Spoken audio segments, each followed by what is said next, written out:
What's up, guys? Barbarian or Bust here with another build. Today we are going to go over the unique Fields of Crimson, also with Temerity. This is another Rend Rupture build than my previous one, which had the Magnum Opus. This one is slightly different because we are using the Field of Crimson.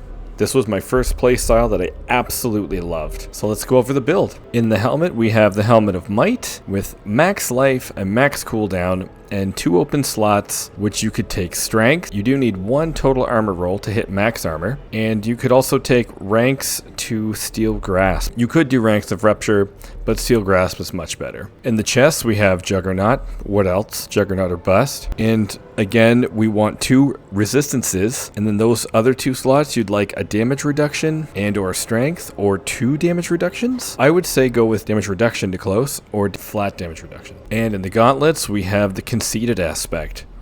These gauntlets are perfect with strength, attack speed, critical strike chance, and ranks of Rend. Moving on to our pants with Temerity, this is going to give us a barrier all the time, along with Iron Skin. We are always going to have a barrier, which will always proc Conceited. And unfortunately, because accelerating is absolutely amazing with the 50%, we have decided to put Conceited in one of the other slots. But Temerity, pretty cool. I really enjoy this build with this. You don't need it. If for some reason you don't have Temerity, I would suggest to go with the Iron Blood aspect. And in the boots, we have the Weapon Master, always with movement speed and 3 resistances. And for your weapons, on the mace, we want accelerating. You want that on the 2-hander, as the 50% is huge versus 25. This is not perfectly rolled. I wish it had all stat on it with the damage over time. I wish we could sub that out, but this is a really good second. With strength, vulnerable damage, damage over time, and damage with berserking. Next, we have intercom. To get the most out of the Field of Crimson, you want to use intercom. You're going to be standing still and rupturing people and then rending them in that blood pool, giving you that 40x damage bonus. This is a perfectly rolled sword with all stat, strength, vulnerable damage, and damage while berserking. The next is Battle Mad. This is the one out of the 2 ways that we actually have berserking in the build. We have it with this sword and we have it with Steel Grasp. So I don't want to rely on Steel Grasp alone, so I decided to put this in because we do the weapon swap. And this is also a perfectly ranked sword with all stat, strength, vulnerable damage, and damage while berserking. Now, the item of the hour, the Fields of Crimson. This was my favorite sword till I realized that if I use a generic sword with all stat strength, damage to berserking, and vulnerable damage, it deals more damage, but this is still a fun way to play. The stats on this are actually pretty decent. The extra critical strike damage is great. The damage over time is amazing. The rupture cooldown is definitely what makes this thing so awesome. Damage with 2-handed slashing weapons is just whatever. And we know that for the PTR and Season 4, the unique aspect is going to read enemies standing in the blood pool take 20% increased damage. So this is going to scale better with Rend and with any other skill that you use. But I'm very excited to use this. Very excited in the PTR. Then in a ring, we have the X-Fall. This ring is perfect for any damage over time build. And with the lucky hit chance, that will hopefully proc Weapon Masters a little bit better. Slaking Root Loop. So for this one, you want critical strike chance, vulnerable damage, damage while berserking, and a perfect roll would be either max life or resource generation. And then we have the aspect of the Iron Warrior. I love this aspect. This is what allows me to use 0 shouts with damage reduction from close, cooldown reduction, and 2 ranks to cut to the bone. It is crucial to have 2 ranks to cut to the bone. It's crucial to have the cooldown reduction. You could also put 3 ranks to Weapon Master skills on here, but Rupture doesn't scale damage with more ranks of its skill, and Steel Grasp does, and it does also bring down its cooldown, so that's what you really want it for. So if you could get Steel Grasp on your helmet, I wouldn't worry about the weapon mastery skills. Going over to our little construct here, this hasn't changed. Flash of Adrenaline with duration support, tactical support, and initiative support. With Tempest, Resource Support, Safeguard Support, and Fortify Support. And our weapon expertise is the 2-handed axe for that vulnerable damage. Moving on to our skills, we take Flay to enhance Flay to combat Flay. We want combat Flay for the damage reduction. Battle Flay is still good, but if you're going to do Nightmare Dungeons, then take Battle Flay for the 10x damage for bleeding enemies. Because if you hit the boss with that, that'll help. Otherwise, I would take Combat Flay just for some damage reduction. And then you take all ranks of Rend. with Enhanced Rend and Violent Rend. Very excited for Season 4 when Violent Rend is now doubled to 25%. I think that's going to be a very significant change. Then we take 3 ranks into Imposing Presence, 1 rank into Iron Skin, to 1 rank into Enhanced Iron Skin, then another 1 in Tactical Iron Skin, and then we take 1 to Outburst, which gives us 1 to Tough as Nails. We want Tough as Nails because Thorns are now going to be dealt as bleeding damage, which means, in theory, I don't know if this actually works, but it should give you a chance to procs X-Falls on those enemies, because it does just say on X-Falls that your damage over time affects. So Tough as Nails would be one of those effect. I don't know if that actually works, but that's what I'm going. That's why this is in here, and that's why we take Combat Flay instead of Battle Flay. If that doesn't work and someone knows, please let me know, and then you have 3 points to put somewhere else. Then you take 3 points into Swiftness, 3 points into Aggressive Resistance, 3 points into Prolific Fury, and 3 points into Pit Fighter, 1 point into Slaying Strike to get Exposed Vulnerability. Definitely in Season 4 and Season 3, we want to make enemies vulnerable all the time, and we never want them to not be vulnerable. Then we move on to Rupture, 1 rank in Rupture, to Enhanced Rupture, to Warrior's Rupture. We want that attack speed. Then we take 1 rank into Hamstring, and then 3 ranks to Cut to the Bone. So the synergy between Cut to the Bone and Violent Rend is really good. And then we take Steel Grasp. This is our only way to make us Berserk. Enhanced will give us another way to make things vulnerable. And then Fighter Steel Grasp is the only way we get Berserking, besides the Battle Mat aspect. Then we take 1 point to Thick Skin, 3 points into Counteroffensive, 3 points into Heavy Handed, 1 point to Wrath of the Berserker, then into Prime Wrath of the Berserker, into Supreme Wrath of the Berserker, 1 point into Tempered Fury, and this one is important, 3 points into Invigorating Fury. This is another way to proc Temerity so that we always have a barrier up. And the key passive. Honestly, I played this with Earth Striker and Gushing Wounds, and it looks awesome. Everything's bleeding all the time, gushing blood all the time. It looks really cool, but you get more damage with Unconstrained. I'm hoping they're going to change this. And now make sure that your Flay is on dual wield, and then your Rend will also be on the Fields of Crimson along with Rupture. On to the Paragon board. So the first board, because we no longer need armor, I don't path up here. If we needed more armor, or if you need more armor, please use these nodes. If not, these ones I feel are just better. And our first one is the Weapon Master glyph. Our second board is Hemorrhage, where we take Ire. Our third board is Carnage, and we take Might. Our fourth board is Decimator, and we take Disembowel. Disembowel is the best for Decimator, as it has the most willpower. Our fifth board is Warbringer, and we take Exploit, and we max our Exploit out as well. So that's quite awesome. Sixth and final board is Blood Rage with Territorial. So that's the build, and now Nightmare Vault 100. Okay, so with this build, what you want to do is you want to Steel Grasp, then you want to Rupture, and then you want to Rend. There we go. And you really want to do that order, because with the blood pool, that gets you the extra damage.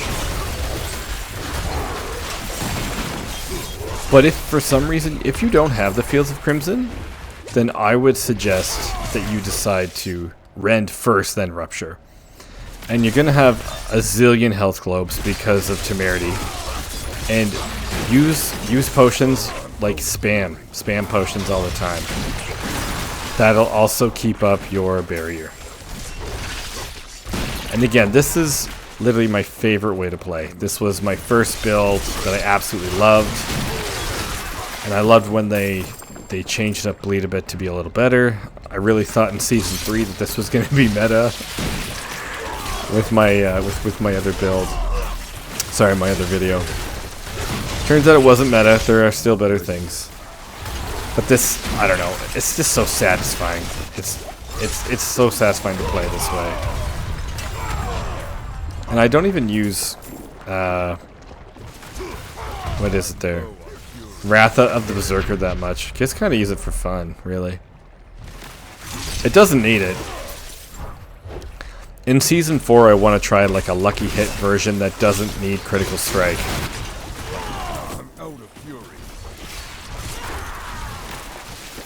I don't know if that'll be possible because of the accelerating aspect, but I'm definitely going to try it.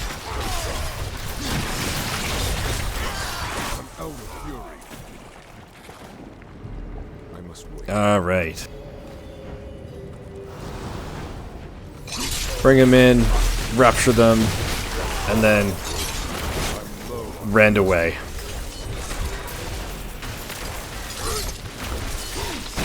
Boom. Always got that barrier up. Always use your health globes. Ah, dead. Alright, let's get back in it.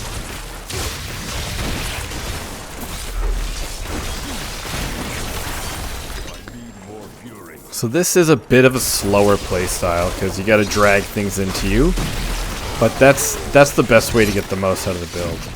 If you don't have the Fields of Crimson, you still want to do this build, then you could kind of move around. And again, I would swap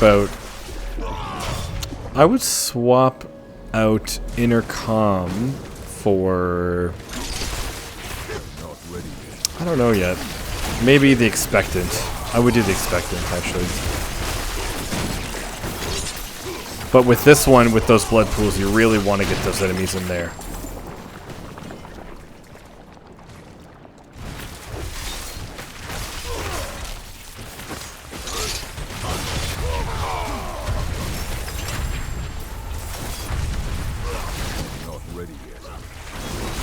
There we go. So it is decently fast. And when you get the more attack speed, oh man, the Rupture animation is super fast. It's awesome too. I love the Rupture animation. I do wish it was faster naturally, but I guess then it'd be too OP. Okay, yeah, we're not going to do that. But while we're here, we are just going to chill and kill these guys.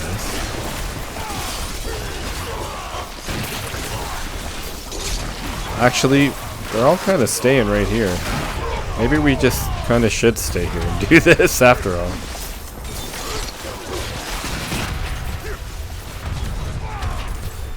But yeah, it kills everything really well.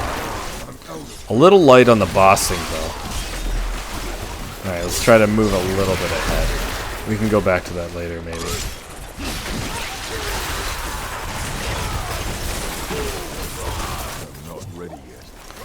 The only thing about standing still is like with the poison pools. I don't have any poison in this one. But poison pools are a huge, huge pain in the butt.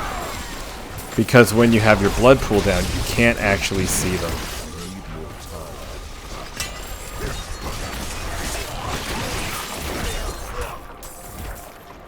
So definitely be careful of that one. Alright, we earned that chest here, so we must go back to it. Alright, let's keep going.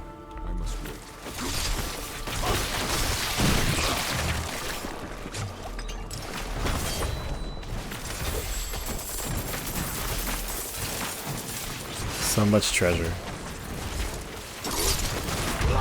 Oh, that was weird. Alright, here we go.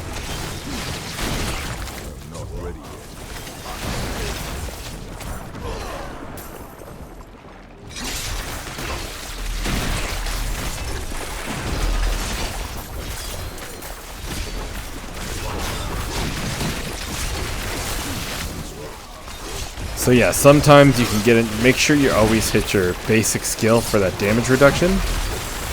Because it's definitely needed when you're standing still and everyone's like targeting you.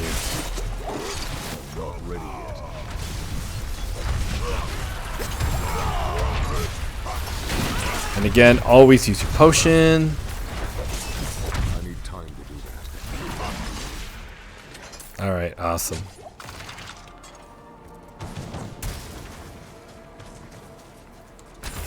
Anything good in this one? No, absolutely nothing.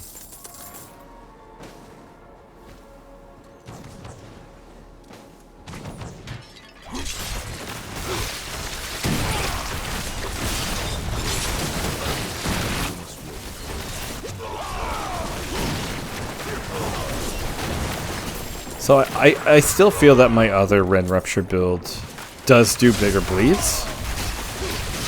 I don't know which. I definitely like this one better. I like using the Fields of Crimson, and I do like using two-handed weapons, even though the other one I think is better, really. But they're both pretty good. And of course, if you have like Shaco or a Doombringer, or like if you had, I'm really curious on the Grandfather. I don't have a Grandfather, but I'm curious on the bleed potential with Gushing Wounds with Grandfather, because I think that could actually be better, and that would be a way that Gushing Wounds would be used, but that's probably out of reach for a lot of people, including myself right now.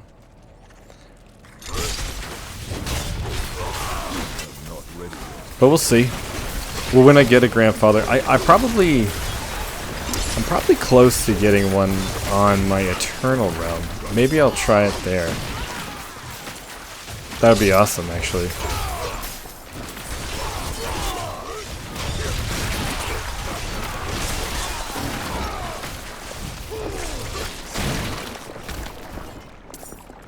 Alright, almost at the end here. I must wait.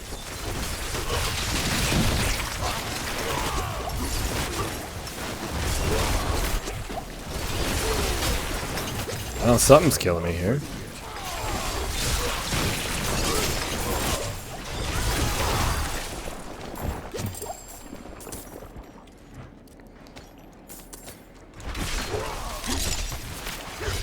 So yeah, definitely a bit of a slower play style, where you're not always on the move, because you really do want to stay in that blood pool to get the maximum damage out of it.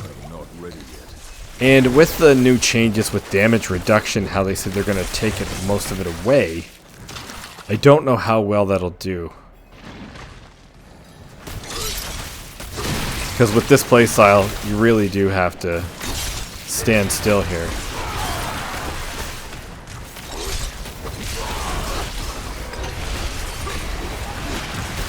Man, I'm killing things so fast that I can't even use the blood pool here. Okay, there we go. See the blood pool. Oh gosh. You gotta watch out for poison. I'm not ready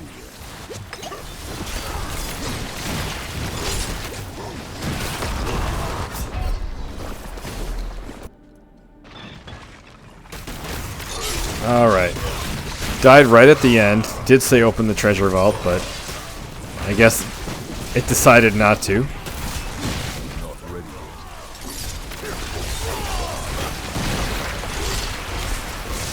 One last time here.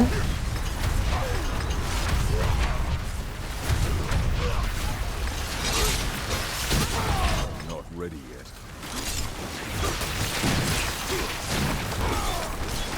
So, and sometimes when you need to move around a lot, I feel like this playstyle doesn't really work very well. And I feel like most builds in this game work better being more mobile, where this one we have to stand still. You can get caught sometimes like I did, but overall it's still a fun playstyle. It's my favorite playstyle. And if you guys have the Fields of Crimson, please give it a try. Alright guys, thanks for watching, and I'll see you guys in the PTR.